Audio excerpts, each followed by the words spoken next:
Hi everyone, Leanne here from healthfulpursuit.com, and you are watching episode 287 of the Keto Diet Podcast. We have a really special treat for you today.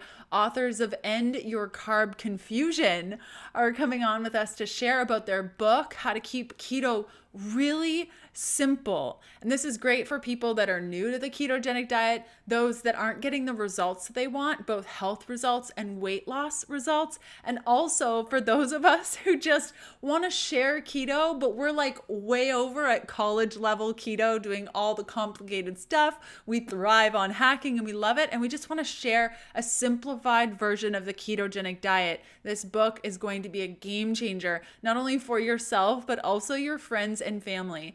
So usually I don't introduce our guests with bios because we really get into it in the interview, but I really want to take some time to share with you who we're going to be chatting with today.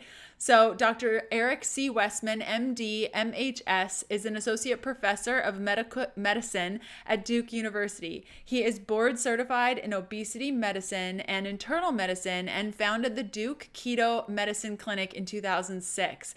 After 8 years of clinical research regarding low carbohydrate ketogenic diets, he is past president and master fellow of the Obesity Medicine Association and fellow of the Obesity Society. He is an editor of the textbook Obesity Evaluation and Treatment Essentials and co-founder of the books Cholesterol Clarity, Changed My Life, Keto Clarity, also changed my life, and the New York Times bestseller, The New Atkins for a New You. He's a co-founder of Adapt Your Life, an education and product company based on low carbohydrate concepts. Also, Amy Berger, who's MS, CNS, is a U.S. Air Force veteran and certified nutrition specialist who specializes in helping people do keto without the crazy. She has a master's degree in human nutrition and writes about a wide range of health and nutrition-related topics such as insulin, metabolism, weight loss, diabetes, thyroid function, and more. She has presented internationally on these issues and is the author of The Alzheimer's Antidote, Using a Low-Carb, High-Fat Diet to Fight Alzheimer's Disease, Memory Loss, and Cognitive Decline, and The Stall Slayer, 7 Roadblocks to Keto Fat Loss and What to Do About Them. We actually had Amy on the show 3 years ago. Oh my goodness, in episode, 52? Episode 52. Now we're at 287. Can you believe it? So we are going to get to the interview in just a moment. I just want to thank 2 of our partners today for sponsoring the show. First, we have Perfect Keto. They make bars, they make powders, they make keto so much easier when you're on the go and you just notice that your protein macro is suffering or you need to up your fat. You can go to perfectketo.com/KDP, use the coupon code KDP for 20% off your order. And thank you to our friends over at Bel Campo who make the most delicious, high quality animal protein you could get your paws on. They are so focused on regenerative agriculture, something that I'm super passionate about. You can go to belcampo.com/KDP, use the coupon code KDP and get 10 to 20% off your order. What I love about Bel Campo is that they have all sorts of different things you won't find on other sites, like the ability to order suet and render it yourself into tallow. Now, this sounds really complicated, but it's super simple. You just cut it up in little pieces, put it in your frying pan on medium-low heat, let it cook and render down. You strain it, you put it in a jar, and you have a huge jar of highly saturated fat that's delicious with eggs or chicken or literally anything. You roast vegetables in there and it is to die for. So I believe that's all I have to share with you before we cut over today's interview. I'm going to include links to all of Amy and Eric's content down below, including a link to their newest book, which came out on December 15th, 2020, called End Your Carb Confusion. So without further ado, let's cut over to this interview.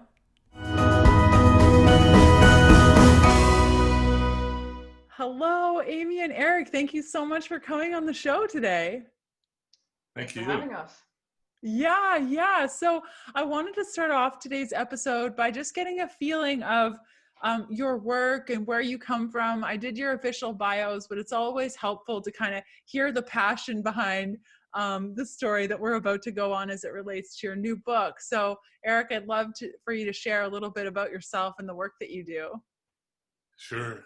So 20 years ago, or 22 now, two of my patients did a very unusual diet where they really just, had steak and maybe some eggs and a little bit of vegetables, and they lost all this weight. So if you can imagine, I'm a doctor in a clinic at that time. This was remarkable.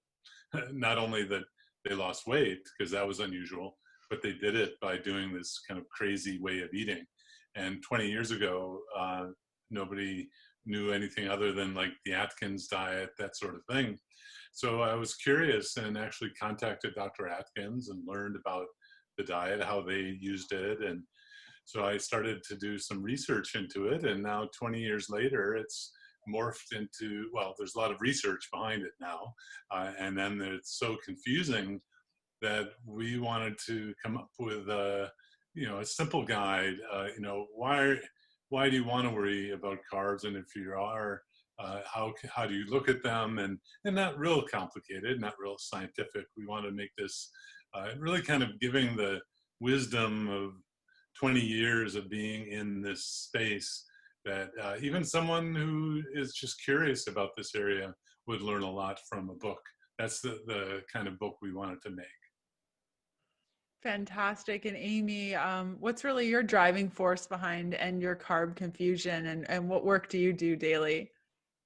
So I'm a nutritionist, and I specialize, of course, in low carb and ketogenic diets. And much of what I know is informed by Dr. Westman, of course. I mean, he's being modest. He and his colleagues over 2 decades ago really kind of resurrected the research. There was this big taboo on you couldn't even study a diet that was higher in fat or that sort of celebrated eating animal proteins and stuff. It was so, against the norm at that time. But his research group really kind of broke that mold and was the resurrection of that research in the modern era. And for me, I came into it like a lot of people do. I wasn't always a nutritionist. I used to be heavier, and I tried what I thought were, quote unquote, all the right things to lose weight, and nothing ever worked, including running 2 marathons. And I use running loosely. It was more like a jog, but crossing the finish line of 2 marathons still didn't help me lose any weight. But lo and behold, a low carb diet did. And I was so fascinated by I'm doing the opposite of what's supposed to work. Why is this working? Why do I feel good? Why am I losing weight? And it occurred to me, hey, this is a profession. I could learn more about this and help other people do it for a living. So that's what I do. And my motto that I adopted not long ago is keto without the crazy. And I think Dr. Westman and I are very much on the same page there, in that he and I have been doing this type of diet or learning about it for a long time. And it's unbelievable to us how complicated this has become online or on social media.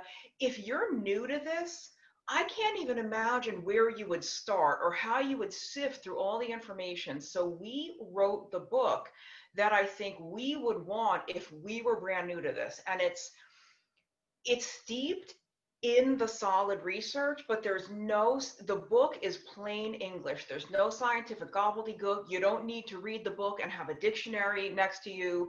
It's very here's how to eat this way and why. And who needs to? Maybe not everyone needs to, and we can kind of talk about that later. Yes, completely. And where do you think it went wrong? I know that when I started keto after reading Eric's book, that was the very first book that I read. I need to understand this keto thing and to start eating keto. Back then it was kind of simple. In 2014, there really wasn't much out there, so we really couldn't complicate it. But where do you all think that it just got so incredibly complicated and there were so many different things that we needed to do in order to achieve ketosis or to eat low carb? Yeah, so the double-edged sword of complicating things has made it more popular, and the more things that people can do, the more they want to do them, and they they think that doing these things becomes the diet or the approach, but then people are more aware of it. So the ability to check the ketone level and the glucose level is a double-edged sword. I mean, some people will think they have to do that to get in this world, but they don't. And then all the different products that are out there now, there are even major companies putting out their keto products that, of course, we don't want people to have much of. We promote a real food-based kind of keto or even low-carb lifestyle. So the complicating factors are products and measuring and using apps that will tell you how much to eat. And no, we want your bodies to tell you how much to eat. And yes, it may take some time to relearn those signals. But so there are all these things that have made it so popular, which is good and bad. For me, I think I come at this particular question, I interpreted it differently. Like keto and low carb requires really truly one thing, and that's keeping your carbohydrate intake really low. But there's all these other very popular diets that have kind of like bled over into keto, something like paleo or quote unquote clean eating, where the emphasis is on organic or grass-fed meats and this and that. And by all means, for the people that can afford that kind of food and have the ability to access it, do it. Like, I absolutely support that type of agriculture. But if you can't, nobody should be out there fear mongering like you can't do this diet or you can't be successful if all you can afford is what's on sale at the local supermarket. And so I think it's become confusing because there's like competing philosophies that have come into keto that they don't need to be part of keto. Makes a lot of sense. And if both of you, I guess I'll start with Amy, if you could summarize kind of the drive behind the book, and if somebody was like, what is End Your Carb Confusion? Like, what is this about, in a short snippet, so people can really get the sense of the drive behind this? Right. Well, so this is the book we wrote to make, I don't want to say to make all the other books obsolete. You have a wonderful book. There's so many good books out there, but there's so many books now, and it's very overcomplicated. This is the simplest, most straightforward way to do keto.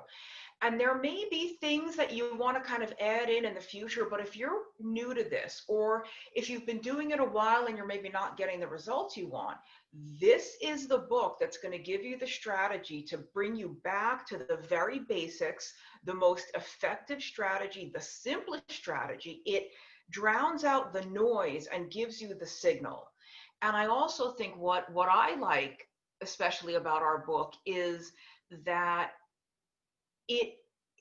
not everybody needs a strict ketogenic diet.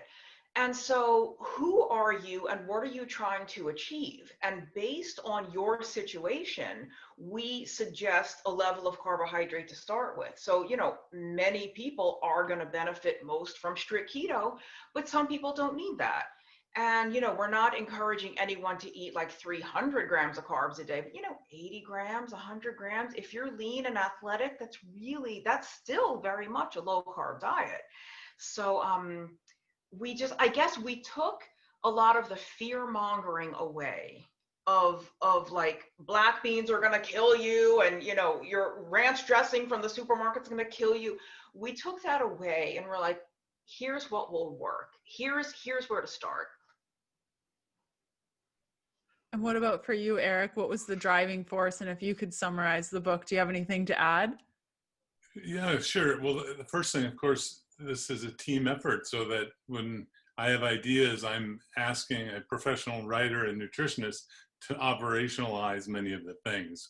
So Amy has done a great job of writing things in a style that's engaging and not too in the weeds for all of these things.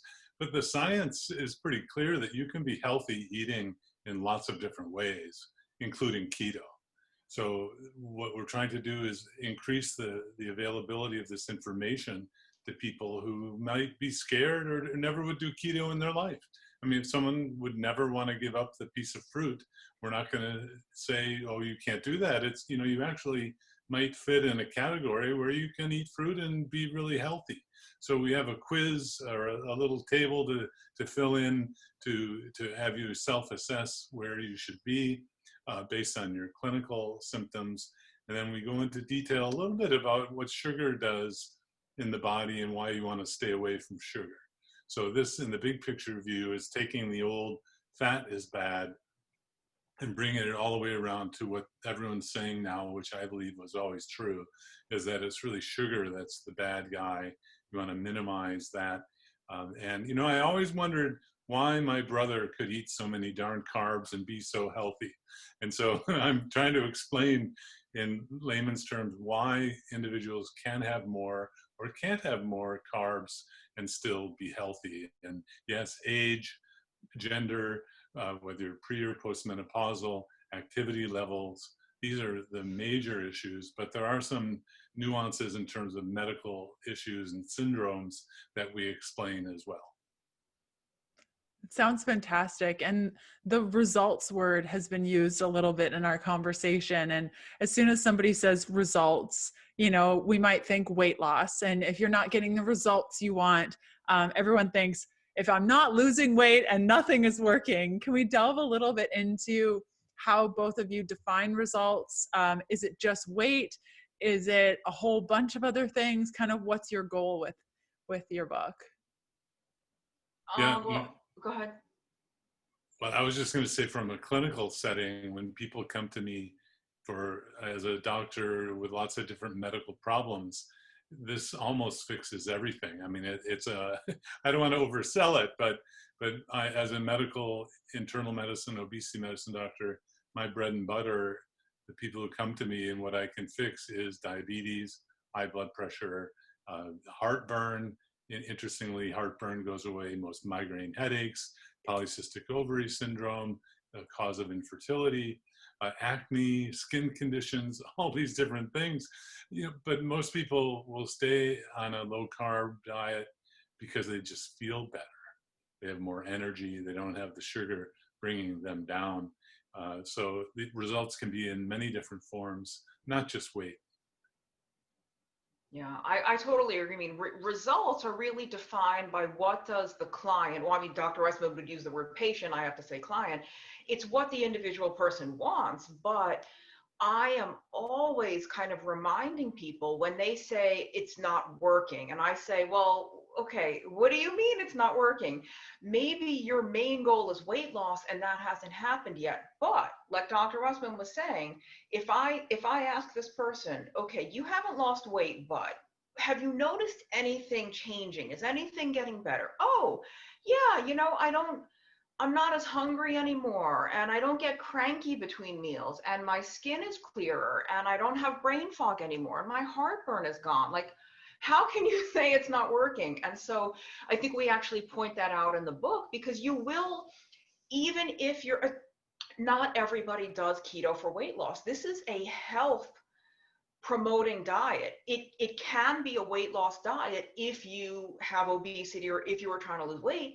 So many people who are at a quote unquote normal weight or maybe even underweight start this way of eating for any number of other reasons, totally unrelated to weight. So I think, yeah, it's best known as a weight loss diet right now outside the epilepsy world anyway, but this way of eating is so effective for so many other things completely beyond weight. Mm. And in your book, do you talk about the role of insulin? Because both of you are brilliant in this space. Is that part of your book, or is it more so what I'm hearing from you is a lot to do with how many carbs you need to be, or should, or could get away with eating? Is that more of the focus? Yeah, you know, chapter 1, why the current approach is failing. Chapter 2, sugar, robber, wrecker, wrestler. Chapter 3, insulin, more than a blood sugar hormone. And chapter 4, a crash course in carbs. That's part 1, just reading from the table of contents. So sugar and insulin, absolutely.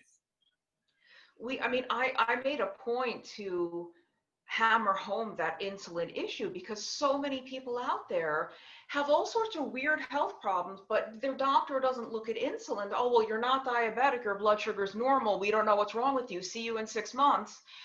And if they would start looking at the insulin, it would give so many people an explanation for what's going on. I think that's really important for people to understand. You know, how many millions of people out there have totally normal blood sugar, normal A1C, and their insulin is through the roof, and they don't know why they can't lose weight. They don't know why they have infertility or hypertension. And Yeah, that's something that I see in my practice as well. And it can be really hard. You know, you're learning from books like yours or listening to episodes like this, and people feel so unsupported and they understand, you know, okay, insulin is an issue. I need to figure this out, but they don't have the support from their primary or from the people that they go to for information. Do either of you have any words of wisdom for those sorts of people who don't feel supported and they're listening to this conversation, they're excited over this whole approach, but they just don't feel like they have the support in their day-to-day lives?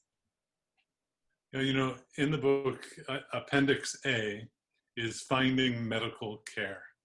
So we do talk about that, and there are a growing number of keto-friendly doctors. The resources are currently available, or the YouTube videos from trusted sources. But I think the other aspect people need to know is that this is a growing number, or there are a growing number of people doing this, and the community is self-supporting in many ways, getting involved in a Facebook group or other social media platform where you can ask questions. A lot of this now is available at very different levels and different styles. And that's really important to know that you're not alone doing this.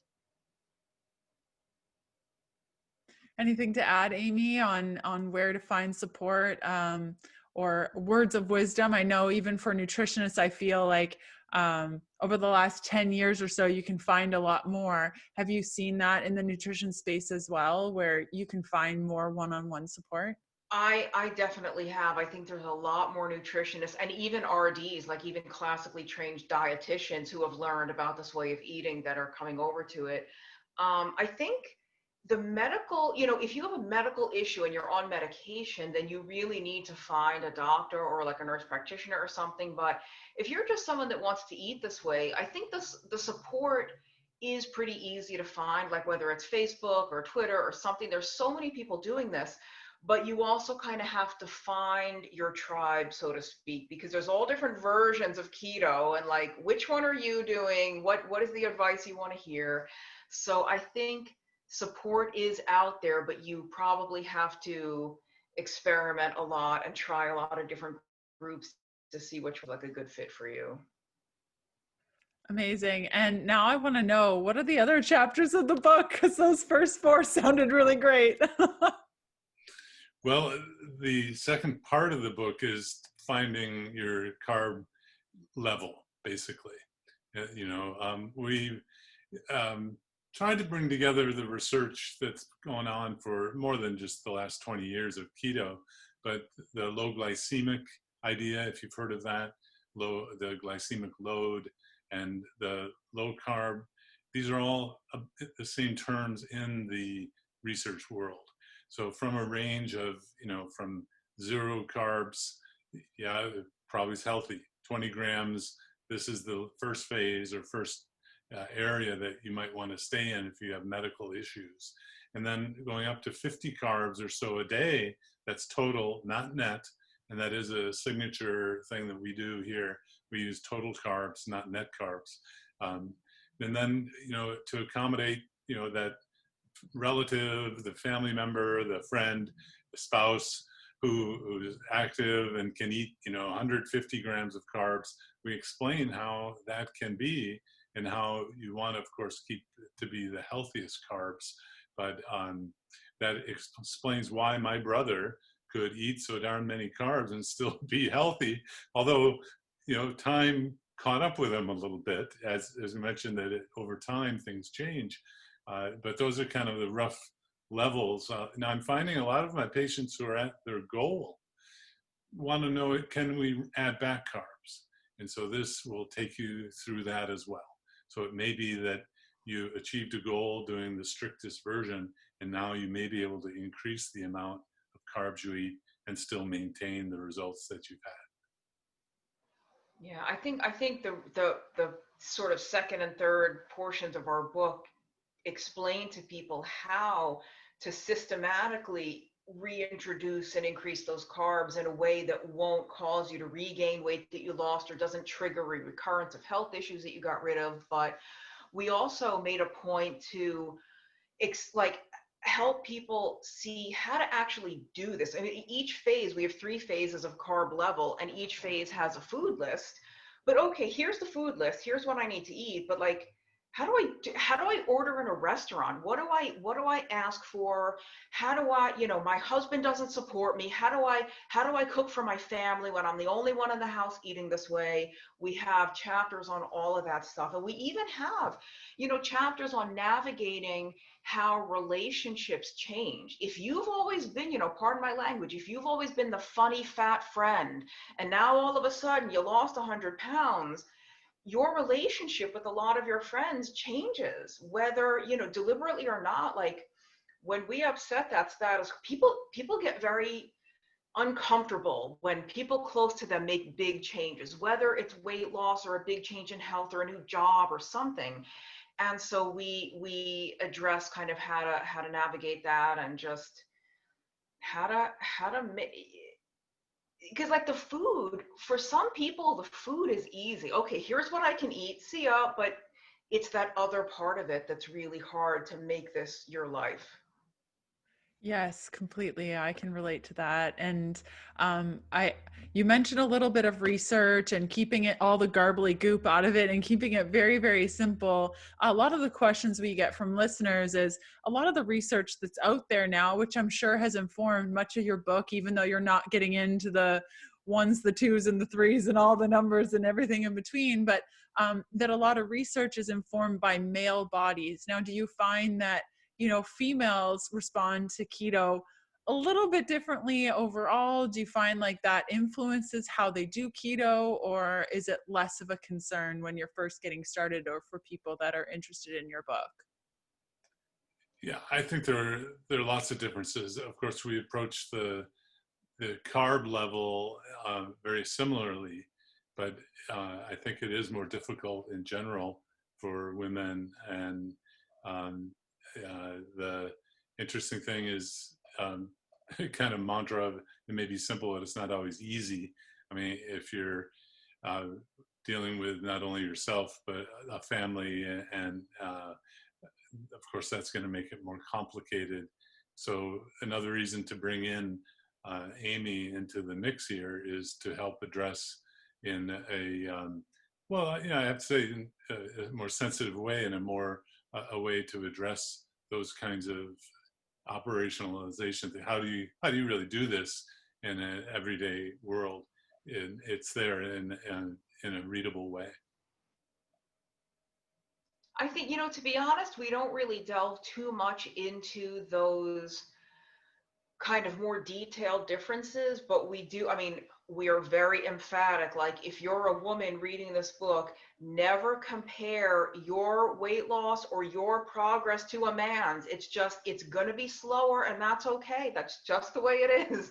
And we do mention, plenty of women who are pregnant or breastfeeding have no problem doing super strict keto or even carnivore, 0 carbs, no problem. But I also know that many women who are pregnant or breastfeeding find that they really need more carbs to feel well or to produce like an adequate milk supply.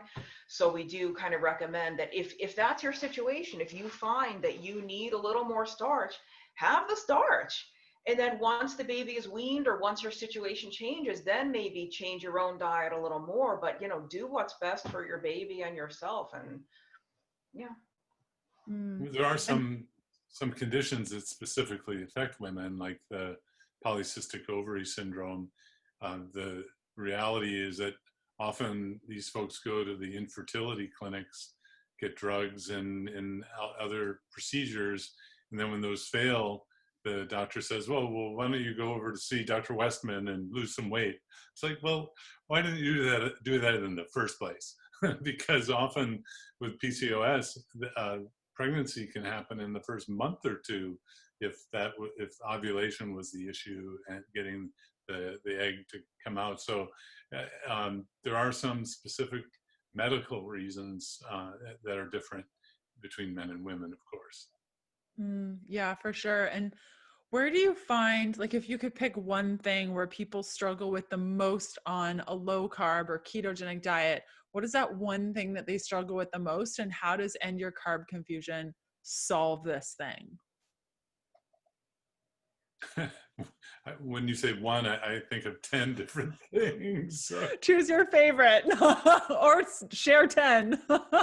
Yeah, it kind of depends what domain you're in. If it's a substitution for a food, which is a whole, you can have bread-like substances. Have you heard of a chaffle?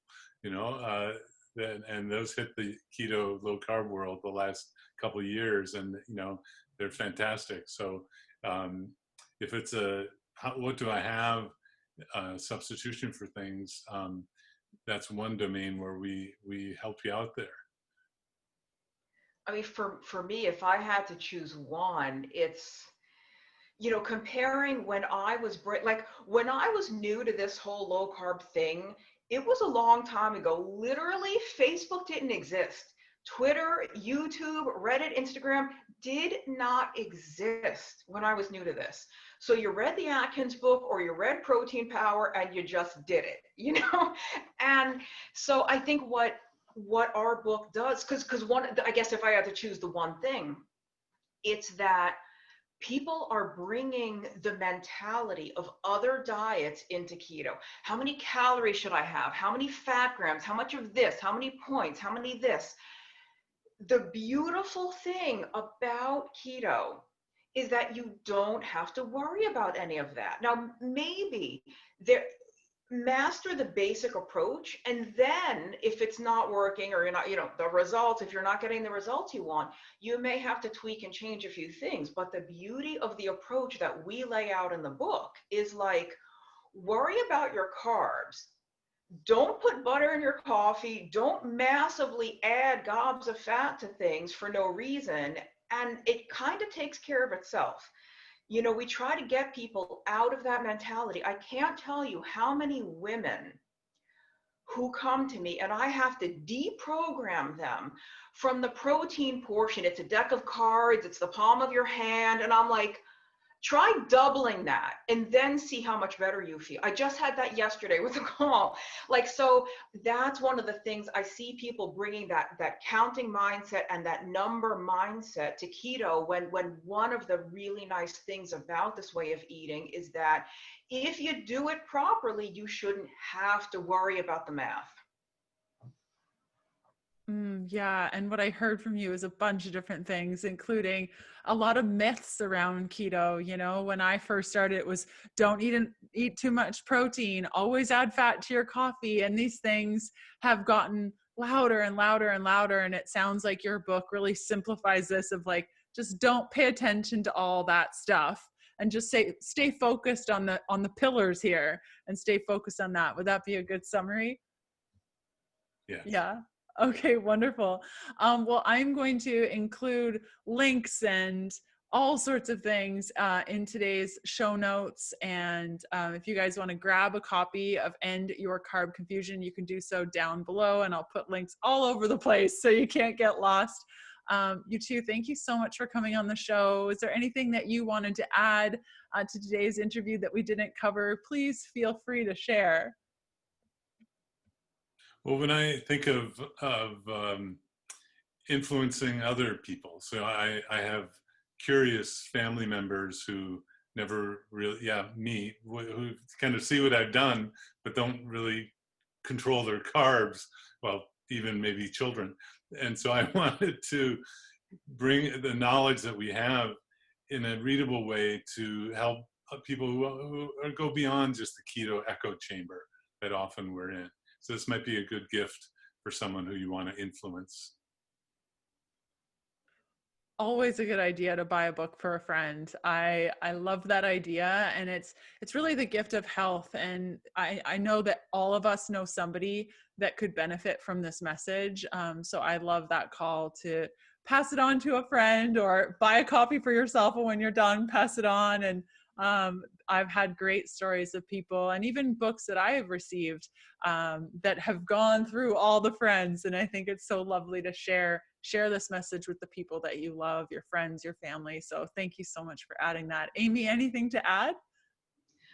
Yeah, I mean, I don't want to mislead people. Like this, if you've been eating keto for a long time and you listen to every podcast and you've read every blog and you know more about mTOR than the researchers do, and you know more about autophagy, you're probably not going to learn anything new in this book. Like, I'm not going to lie to you, but it's still really useful as maybe a reorientation to the real basics of what matters.